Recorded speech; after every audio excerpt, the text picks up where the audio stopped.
Good evening, Danvers. This is Mark Zubrick with the topics of the town news, February 18th, 2021 version.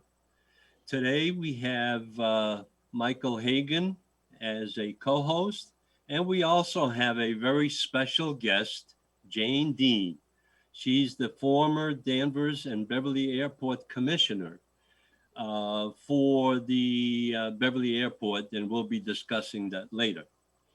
John Toomey, as we always mention, he's currently unavailable due to being cautious. And I'd like to thank John for sticking with us. And he claims that he's watching the show, so I appreciate that.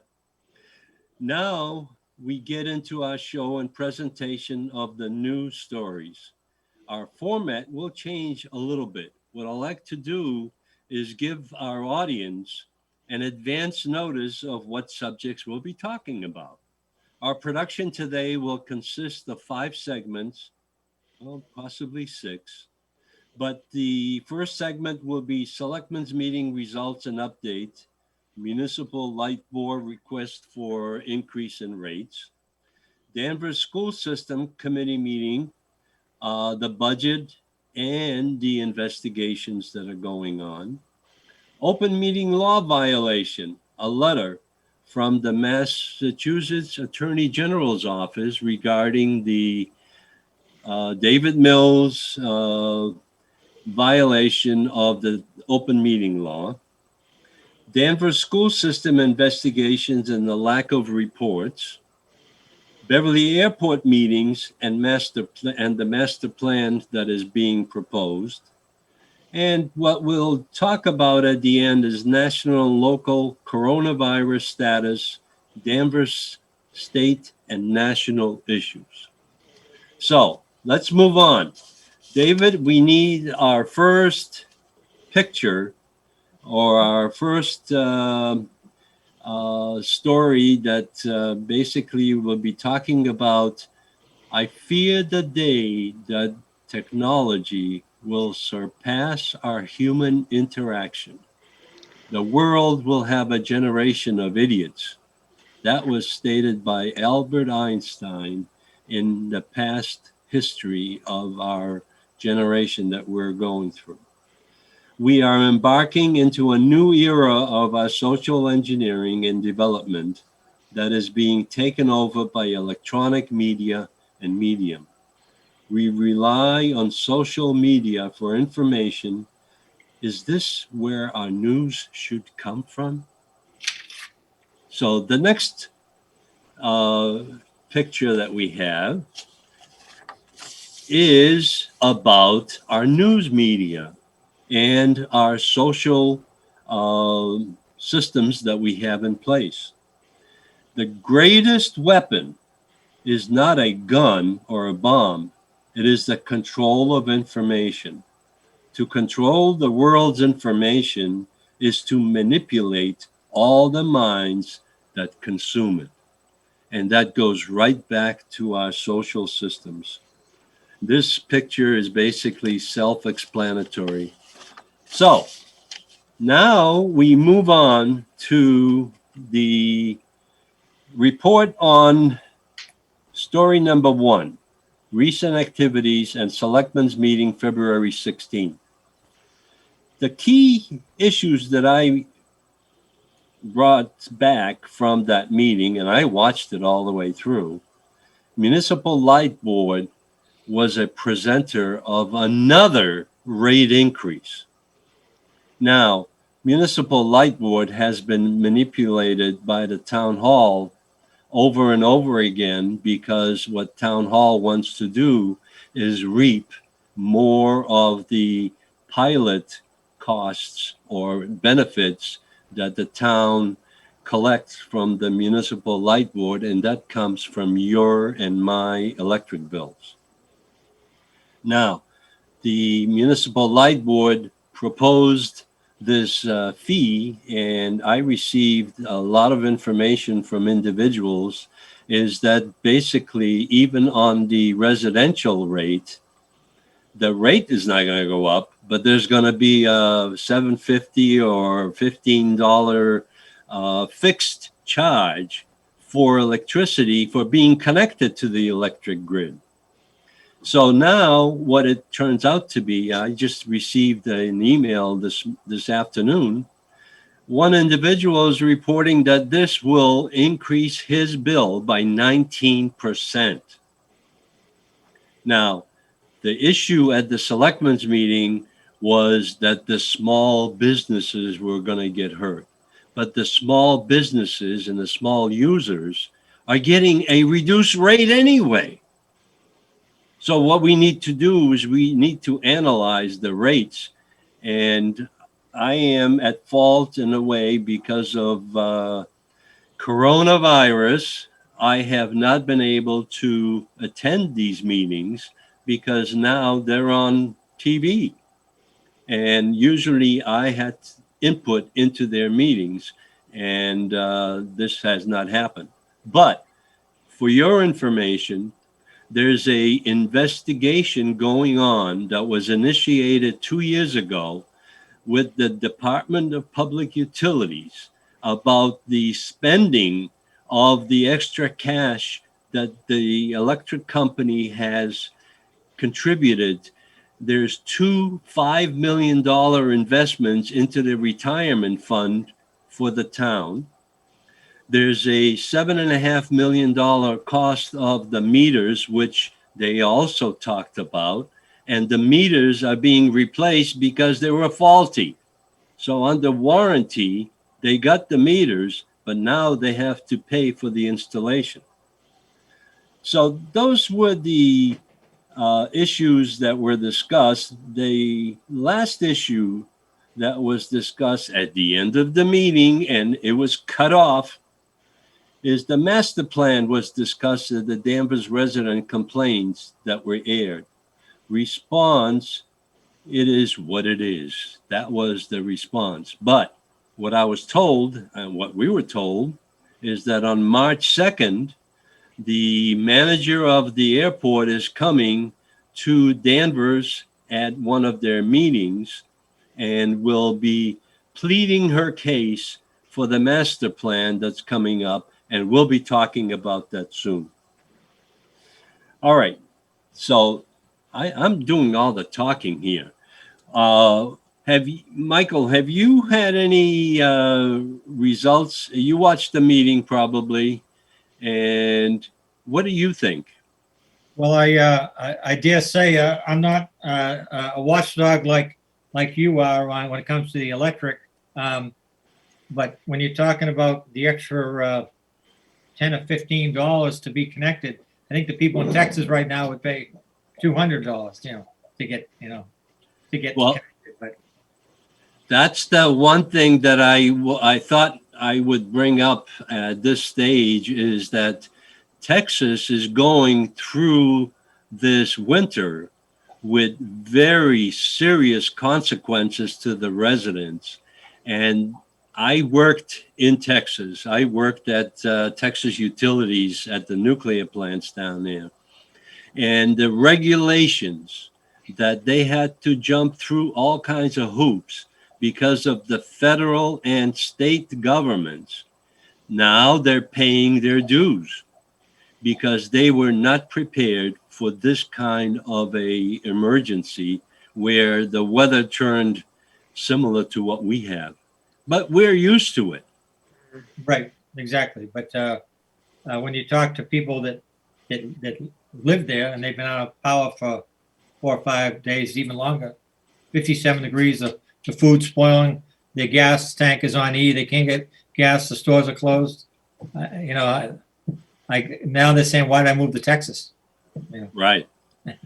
Usually Texas is in the 70s and 80s. And the thing is, I have friends in Fort Worth, and they are really suffering because they're not used to this. Jane, how about you? My sister has a granddaughter that lives in Texas. So I don't know how she's doing. I tried to call my sister yesterday and she hadn't called me back. So Well, they're probably busy shoveling the snow. Well, yeah, they've had snow a couple of times already this winter. This Right. isn't the first snowstorm down there. And can't think, I think she might be near Midland. Well, that's So more upstate. Granby. She's in Yeah. Granby, I think is Oh, what she's Granby actually in. is where the Texas Utilities has a nuclear plant, so they Oh, may be okay. fine. That's quite a sight. I really enjoyed working up there. They're very nice people, but they're not used to this cold weather at all. No, they're not. No. So let's move on to topic number 2, school committee meetings. I appreciate the school committee presentations that are on the television. However, there was a there were 2 items on the agenda that I was interested in, and neither one of them was really well presented. What I received, first of all, is the budget for the school department. Now, the school department, they're talking about a $44 million budget, but that's not really what the budget for the schools are.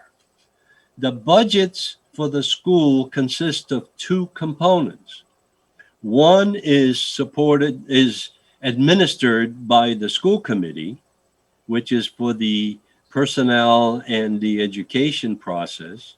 And the second component is the facilities, the grounds, the fields, the entire complex at the high school and at the 7 grammar schools. Now, the public hearing was a disgrace of ignoring the residents of Danvers. This was called a public hearing, and there was nobody from the residents present or allowed to be present. All they allowed was to participate in the budget hearing. Please click here to join the webinar. Community access to workshop and regulation meetings. Watch live with Comcast and Verizon. Send public comment questions to publiccomment@danvers.org. Questions and comments received by noon on Monday, the 8th of February, will be reviewed and addressed. Additional public comments emails will be addressed after the meeting. What kind of a public hearing was that? They just presented their budget, and I reviewed the budget ahead of time. And there are some questions that I have, and I will be forwarding those to the school committee. But the most important one that I had was there was unfinished business that was identified as item number 7. Independent review of Danvers High School culture and climate, an update. And this was totally ignored. What they reported at that meeting was that the investigation was complete, and the police investigation was complete beforehand, about 2 months ago, and nothing was ever reported of what the issues were, what consequences there were, what actions did they take to replace or reduce the conflicts that are happening at the high school. Now, we'll talk about that in a minute, but the next item that I have on here is open meeting law violation. This is another one that's being swept under the rug. And the under the rug situation is that there was a violation of the open meeting law at the September meeting. And this is when the group that has been petitioning to have the thin blue line flag replaced and reinstated. At that time, David Mills, in his wisdom and being a judge he knew exactly what that was going wrong, sent out emails to the other board of selectmen. And on August 26th, board member David Mills sent 4 individual but identical emails, one to each of the fellow board members regarding the flag issue. At that time, no meeting of the board was scheduled on the matter. The emails read, I called the town manager this morning to tell him that I believe he is doing a great job for the town and what I support him every single day. I believe that he is helped when he receives moral support from the board members. I suspect that this current flag issue is really eating at him. It certainly is unsettling to me. So let's all stick together. And it is a great town and will come through it. And I especially think our chairperson for thank our chairperson for investing so much time and attention. Thank you, Dan. But on August 27th, the town officials learned that dueling public rallies regarding the town manager's decision were planned for September 3rd, in front of Town Hall. And this is what David Mills, a respected selectman and a reputable judge, knew that he was doing something underhanded. And Attorney General finally, after 4 months of investigations, responded to the violation request. And I'll just read a real conclusion. And one of the things that bothers me is that none of this was ever discussed or acknowledged at the last selectmen's meeting. And I know I went through the open meeting law violations with Beverly Airport, and they have, after the receipt of the Attorney General's response, very quickly responded publicly in their meeting. But the conclusion, for the reasons stated above, we find that Member Mills violated the open meeting law by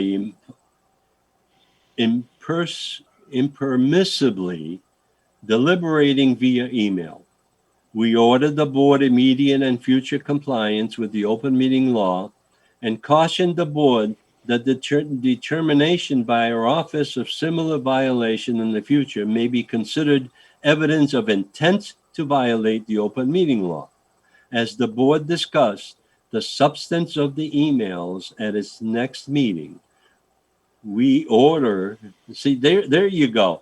As the board discussed the substance of emails at its next meeting, we order no further relief. We also note that the board has voluntarily committed its members to attend open meeting law training offered by our office, which we strongly encourage. We now consider the complaint addressed by this determination and resolved. So the thing is that this is a serious, serious violation of the open meeting law, which all of the selectmen know what it's all about. So, Michael, you and I were involved in that conclusion of the Selectmen's Act during the thin blue line flag debate that was going on.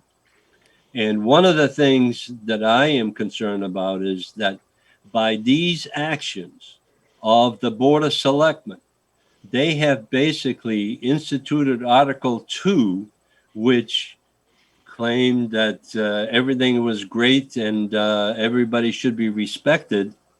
But Article 7, which was the town meeting article at that time, was not viable. And we got defeated because of that. Michael. The obviously you and I, along with other individuals, were very involved in the thin blue line issue. They claimed, or they indicated that there was a public hearing on it. if you were watching the body language of the chair and others, it was not, in my opinion, an open-minded public meeting by the people that were there to make the decision. I think the decision was already made prior to people thinking they had a voice to go before the elected officials, and obviously with clever planning, they with the signatures that were presented to request a special town meeting, clever planning on their part to get Article 2 ahead of us, obviously took the wind out of 7. Once 2 passed, 7 was dead. That has really caused a lot of anger in a lot of people. Well, the thing that I have gathered from this conclusion and what's going on with the investigations at the high school and the school department, this all comes together with the Board of Selectmen and their inactivity in regards to stopping some of this going on at the high school. And as a result, we got caught in the crossfire. So I don't know what the selectmen are afraid of addressing these issues, because there is no issue to address. The thing is that we need to represent our police and fire and the ambulance service for their bravery and their respect. And the thing is that at the town hall, at the town meeting, we were not able to express that totally. So that's my conclusion. And I think this item needs to be brought back up to the Board of Selectmen on their March 2nd meeting, because this needs to be addressed publicly by the board. When it says from the Attorney General's office in writing that the board discussed the substance of the emails and that the board has voluntarily committed its members to attend open meeting law training offered by our office, when is this going to take place? When is this going to take place, or has it already taken place? And how do you know? It has not taken place. And then I know from personal experience that these kinds of issues need to be addressed publicly with the board, similar to what of all people, Beverly Airport Commission did exactly what was required. And they addressed it, and I got my say. But in the second one that I filed, I got told by the Attorney General that I was too little, too late, and I accepted it. But the thing is, it was discussed. So but like I say, there must be some record of training. If they do it, they must have do it online, I would guess. Well, they used to have a class that they conducted for the board.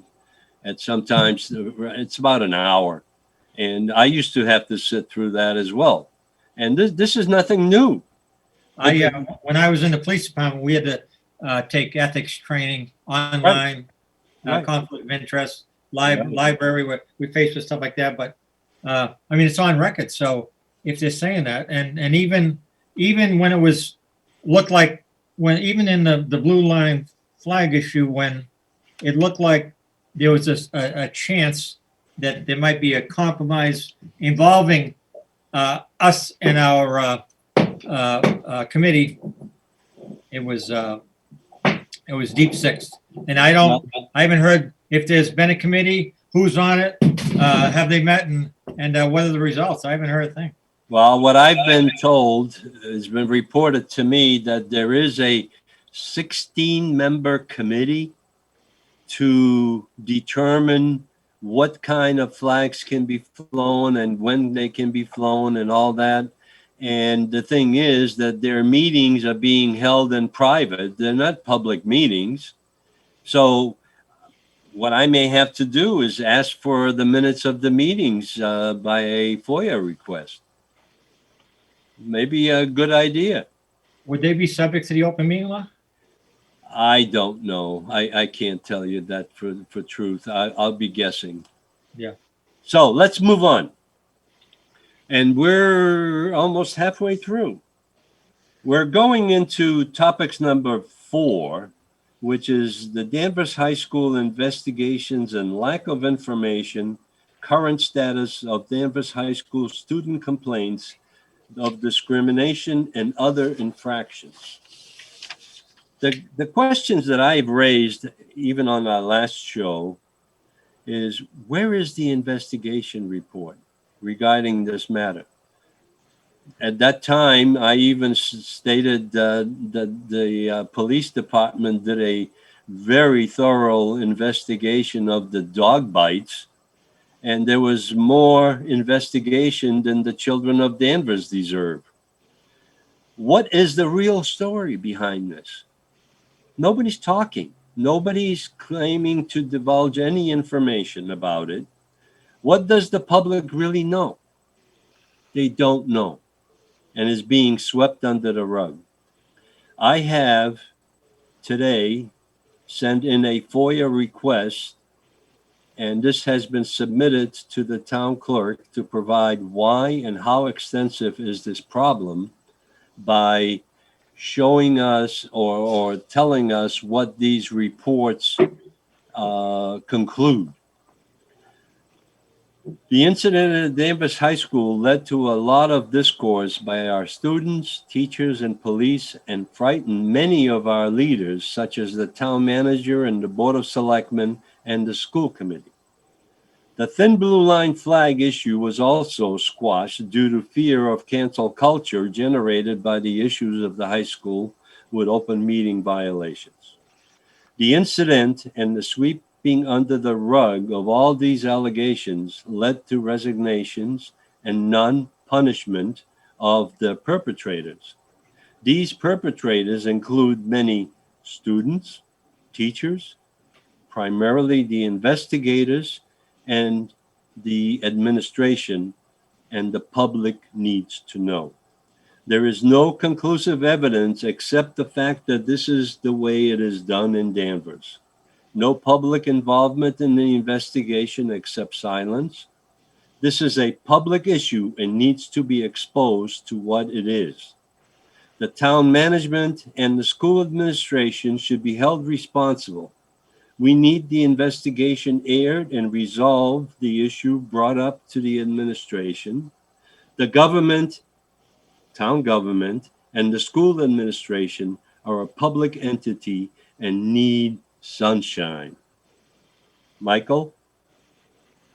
When we discussed this the last time regarding the Sassy investigation, and I was looking through my notes and I didn't seem to have it, but the individual that they hired as a lawyer / investigator seemed like a Top Gun Attorney. Attorney. Apparently, she specialized in things such as discrimination, sexual harassment, on and on and on, and has done numerous investigations with school departments or cities and towns. Investigations, like I mentioned before, when you compare the investigation with by the Danvers Police with the dog issue and the school issue, believe it or not, when I was there for 42 years, sometimes people with barking dogs got more attention from the police than other things. Right. Believe it or not, I mean, when you went down on a barking dog, you had to file a report every time you went there, and if you couldn't get the dog's name, that was okay. The dog wouldn't tell you anyway. But you had to file a report. With the police, like I mentioned before, if there was any criminal activity, every crime has element or elements, and I'm sure that the the department, when they, if and when they were involved, went through it all, and I dare say that they would not turn their head the other way if there was any criminal law violations. Now, investigations take time, and people like you and everybody wants to know, but they take time. Now, if the report is completed, I think there might be a lot of sensitivity as far as who's involved in the case. Are the names going to be redacted? I mean, is it going to be a clear report as to who did what? But when you mentioned resignations, you only had what the high school principal left for personal reasons to maybe spend more time with his family, or the standard go somewhere else. But there hasn't been any exodus from the police department, that or anything like that. But teachers, well, that's the other part, is nobody knows that if anybody has been allegedly accused or anything like that, whether they're still there or who's involved. And so, but investigations take a lot of time. I do investigations all the time, and people say, well, I want to know. And you just say, well, at this point, you can't say anything, Hey, Michael, one thing that I like to report on is something that's contradictory to what you're saying. The outside investigation into the school culture follows investigations by both the police and the school department after a report in June of potential hazing of Danvers High School, the hockey team. The police report also cites inappropriate social media posts and an incident during the senior car parade on June 11th, in which hockey players erode in which displayed a Trump 2020 flag and allegedly made racially motivated comments to trash disposal crew members. Now, that came out of the police report that was conducted by Captain Lovell. Right. And now, all of a sudden, there's an item on the agenda for the school committee, and the school committee put it on the agenda that the report is complete. And Thompson said the investigators' report will be released to the public if the subject of the report waives their privacy and signs forms recommended by district legal counsel. He said more information will be presented at the next school committee meeting scheduled for February 8th. And there was nothing reported. So they're hiding something. And the thing is that we need to get to the bottom. And you know what? Who's paying the bill for all of this going on? This is public information. Right. But hazing, I mean, if a police officer goes to the high school and for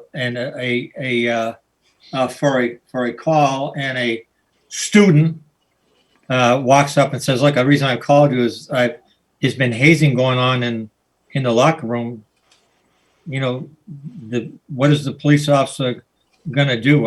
I'm pretty good on my law, and I don't know any chapter and section that you can say, okay, hazing, something like that. I mean, it's inappropriate, been going on for a long time. But as far as the police go, even the alleged or the Trump parade, was that supposedly after they graduated? Was it during? June 11th was the graduation parade in the vehicles. That's what happened. And they were already graduated, right? Right. So you're absolutely right that this is not a police matter. This is a disciplinary matter by the high school. This is their responsibility. I'm not and sure the parents. I'm not sure that after you graduate from high school, after you get your diploma, they hand them out. Well, I'm glad I got mine back in those days. I'm not sure that after you get your diploma, that the school has any control over you. I think after you meet supposedly the qualifications, the thing to graduate from the high school, and you graduate, I don't think there's any more control by the school. I don't think they have any authority. You know, they used to try to tell kids across the street they couldn't smoke. You know what I mean? Right.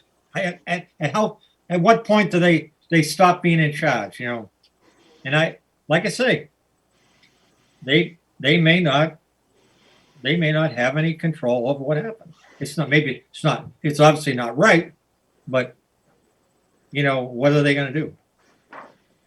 Well, I just wanted, I want to get to the bottom of this as a matter of public record, basically. And the thing is that it's not being divulged at all. And it's going to turn out to be the Danvers way to sweep it under the rug.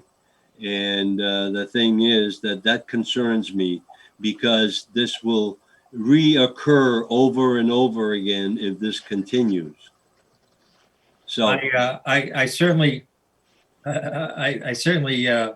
would never say that the Danvers Police Department would sweep anything under the rug as far as this goes, you know, or and of course people want to know, and I hear that loud and clear, and the taxpayers are paying the bill, but I think that it all has to go together. You know, what authority the school has over this, and maybe the lawyer said, "Hey, Madam Superintendent, the kids graduated on June 11th, and then they had their parade." You know, what authority does she have? She might say, they're gone, they graduated. It's not right, but I mean. well, let's find out. I submitted the FOIA. Let's see what they will be able to divulge, and we'll talk about that next. I know a very good private investigator in Danvers. I know that. Jane, do you have anything on this subject, or do you want to move on to the Beverly Airport? No, we'll move on because I wasn't aware of this happening. So I probably really should have no comment on it until I read something in the paper on Facebook, on the Danvers group. They were talking about it one night. And so I said, I had no idea anything was going on down there. See, there you go. You go back to my original Einstein version of what's going on in this community. Is everybody depends on the Facebook or on Twitter or whatever, and that's not where you get your information. When you no longer have children in school, you don't hear those things either. You know, I mean, it's. Yeah, but you're paying the bill. Well, yeah, I know. I And know. that bill is getting to be almost 65 to 70% of all our tax revenue. Wow. So it used to be 50 or less than 50%, but it's gone sky high. So let's move on. I think we've killed that subject. Okay. And what we're going to do is we're going to get into the Beverly Airport. And the thing that struck me first, and as you know, I am very interested in what's going on in Beverly. And I've had my issues with Beverly, but I keep close contact. Mm-hmm. The master plan process is a collaborative effort involving the Beverly Regional Airport staff, City of Beverly, Essex County, Mass Department of Transportation Aeronautics Commission, Federal Aviation Administration, other state and federal government organizations, and of course, the users of the airport and community at large. We are left in the dust. The only time they come to us where they legally have to present it to the residents of each one of the communities. And Beverly is doing their own thing. They want to develop that as best as possible for the volume. So, Jane, I asked you to come on because you are a resource of 30 years ago, I guess, Wow. because that's when you were on the Beverly Airport Commission. Yes. Can you just tell us a little bit of the background of the original master plan? I think that was in 1999 or 98. No, I got involved in 1988. There was a master plan where they wanted to expand over there and um, build hangars. And I got involved as a neighbor. I'm in a butter, so I get when they're having meetings and things, that the neighbors did not want any expansion over at Beverly Airport. And fortunately, we stopped it for a while. We had a big meeting over there one night. 400 people showed up. And so then Mayor Beverly's mayor was Mayor Monahan at that time, and he didn't want any expansion over there either. And our town manager, Wayne Markey, agreed. So they stopped the expansion, and then Beverly gave Danvers, well, they offered one commissioner and one to Wenham. Wenham didn't want it, so Danvers got two because they had to have an uneven number. There were 11 at that time. Rob Roy and I were the first two Danvers commissioners on Beverly Airport. And everything was going along that time of no expansion at Beverly Airport. I was on the commission for 12 years. And things seemed to run fairly smoothly over there. But then when Mayor Scanlon came, that was his thing, was to build up the airport, and Wayne Markey went along with him. And that was when I was replaced on the commission. And all the Danvers commissioners since then have gone along with what Beverly wanted. And that's why. And then maybe one came out in 99. And there has been one since the 88 one. And the last one, Bill Mahoney, who has a street named after him over here in Kansas, which is insulting. He said last time when they expanded the runways would be the last time. They would never do it again. And well, it's not true. They're coming back. They want to lengthen the runways now, so they have bigger jets come in. Well, that's the David. If you can throw up the Beverly Airport picture of the hangars, that would be great. But what I'd like to read is a brief statement that was reported in the Salem News by the Beverly reporter. Beverly Regional Airport plans to lengthen its main runway by 600 feet as part of a $20 million effort to upgrade the city-owned airport in the next few years. Airport manager Gloria Bouillon said the current runway is not adequate for some of the aircraft that use the airport. Planes are forced to carry fewer passengers or stop to refuel in order to meet the payload requirements that the runway is allowed to handle under Federal Aviation Administration regulations, she said. Now, Jane, you and I participated in the Danvers community remote meetings that they've had. And I understand that the Beverly one was all for it. Wenham could care less.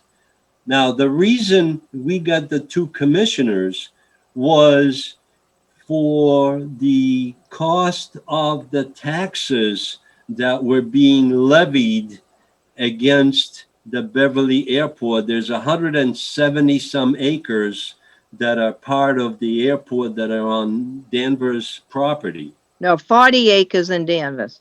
Only 40? Yeah, 40.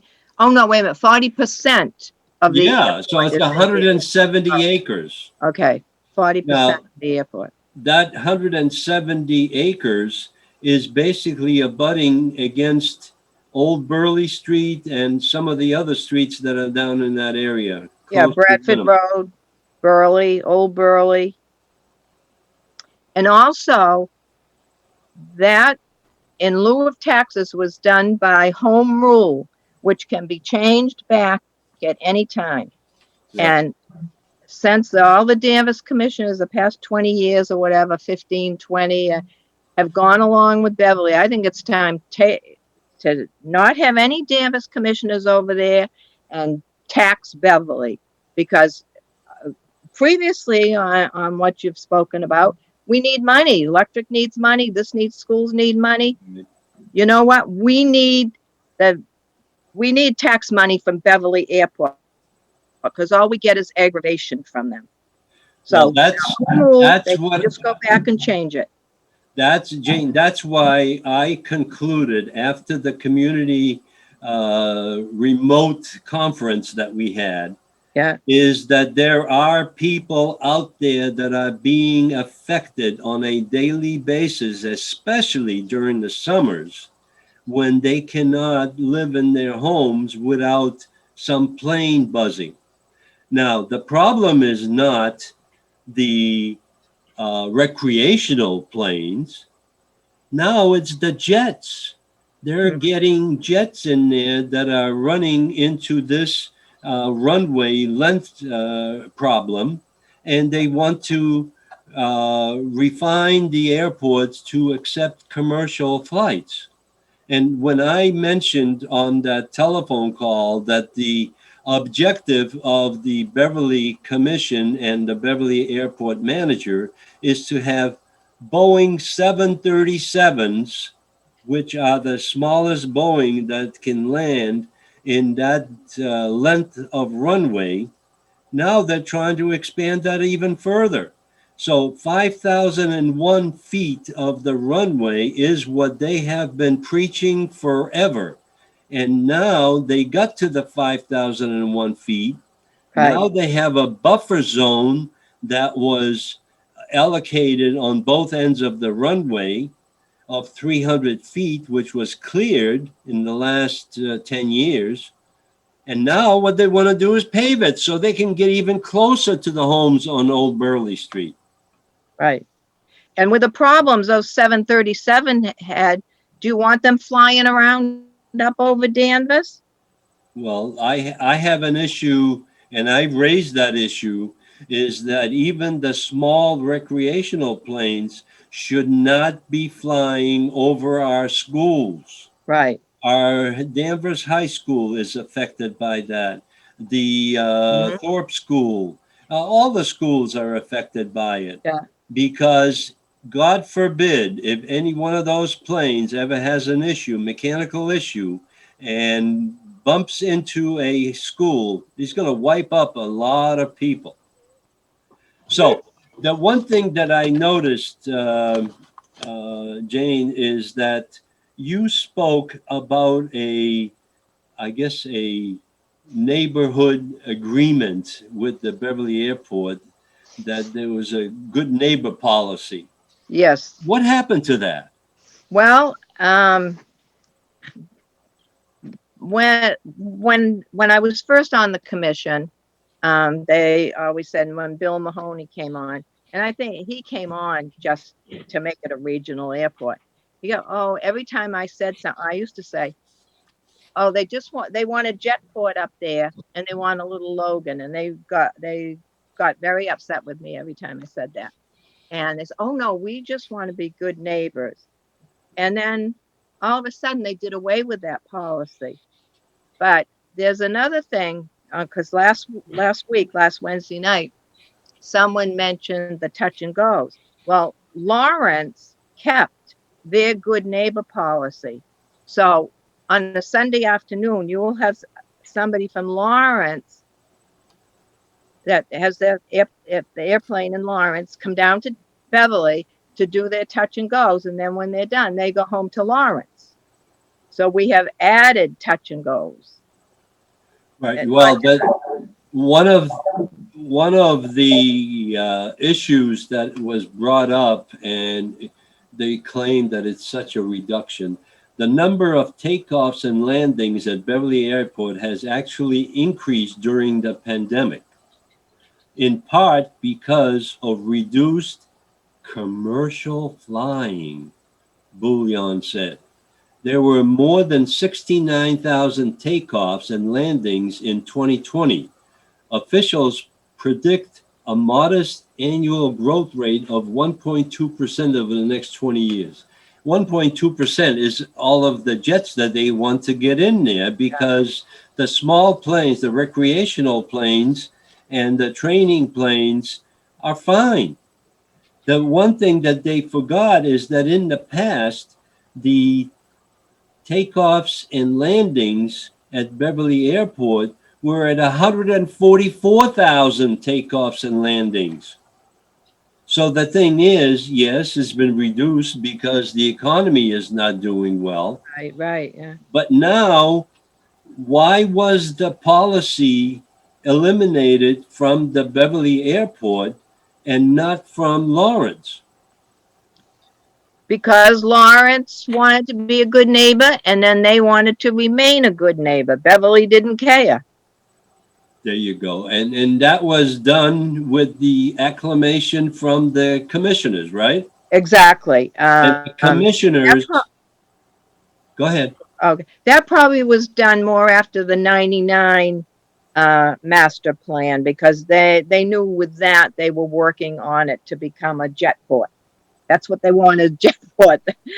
I told them that in 1988. They still want a jet port.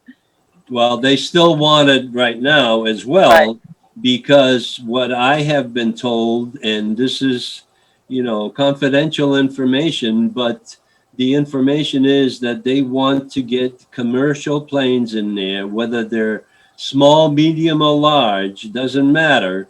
But Right. FedEx and UPS and places like that want a airport that they can land quickly, unload, and take off again. And this is going to become another FedEx Central. Yeah, I had a funny story. I got a call from the president of General Electric one more in Ohio, Illinois, and because they wanted to bring a jet in 2 or 3 times a week to Beverly, so that their people in Lynn, if they, going back and forth to, I guess it's Illinois, Ohio, one of them, they got a big place out there. And I think Lynn was connected with, well, anyway, he said, "You're the only one holding it up." And I said, "No," he said, "You're trying to put us out of business." I said, "No, I'm not. I would never, never try to put anybody out of business. I just want you to land your airplane someplace else." Right. They hung up on me. He said, "I'm not going to get anywhere with you." Well, see, the thing is that even our Danvers commissioners that we have appointed, and Right. they do not represent Danvers. They represent the economic development of the North Shore. This is where our commissioners are coming from. And I won't mention any names, but you know who the commissioners are. Yeah, And the thing is, it's all for the development and expansion of the airport, so there could be more benefits to Beverly as a result of that. Oh, in addition to the GE, and then he also, if he was bringing his plane in, he wanted it put in a classification that it would be put into the OAG, the official airline guide. Remember that great big thick Right. book he used to get at the airports? Because if he did that and his plane was here and say there was a problem with it, that somehow would allow his passenger to, I'm sorry, but just go away. that would allow him to, because it was in the OAG, to put his people on a plane in Boston. And then that becomes a passenger airport. Right. I mean, where people should be able to go up and buy a ticket. Somehow he explained that. I mean, I'm not explaining it in the most professional words. I'm just telling you what it was. Well, just for the communication with our general public that view the show, or maybe don't view the show, but maybe they'll take a look at it. There is an effort to provide reasons why this master plan was flawed from the beginning, again. And the only objective of this master plan is to expand and increase the volume of passenger traffic through Beverly Airport.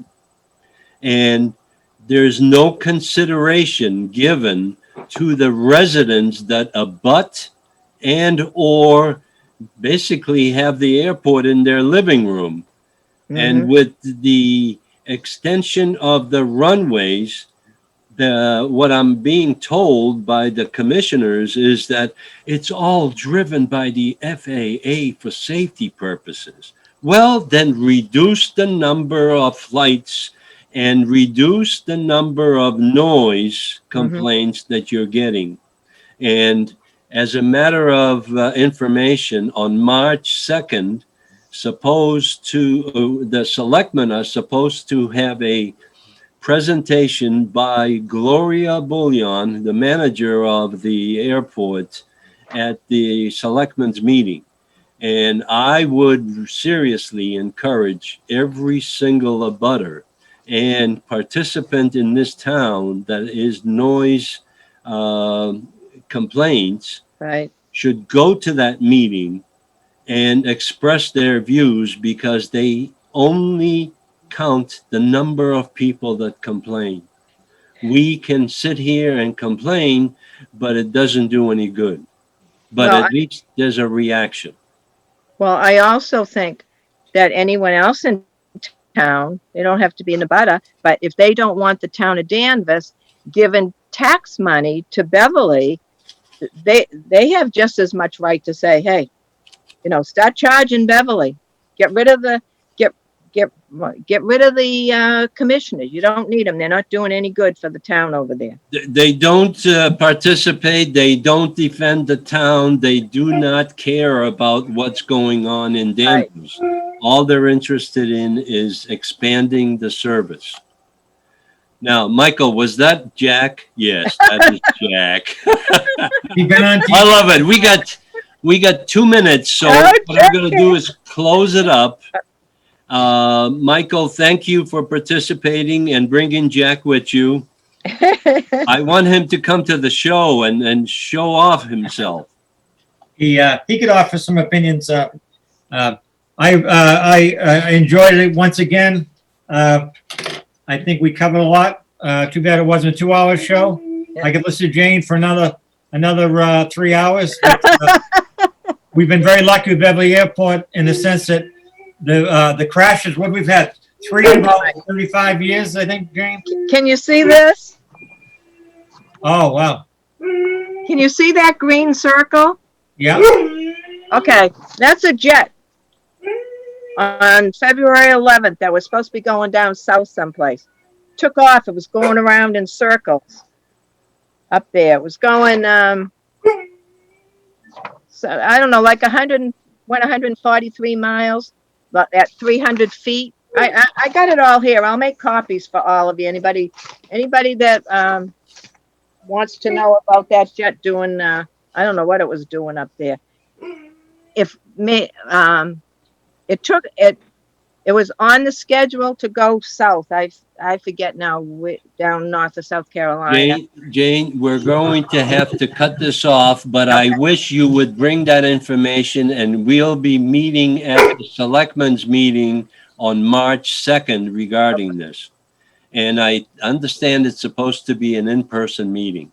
So Danvers and Jane and Michael, thank you for participating, and we'll continue this discussion because it's not over.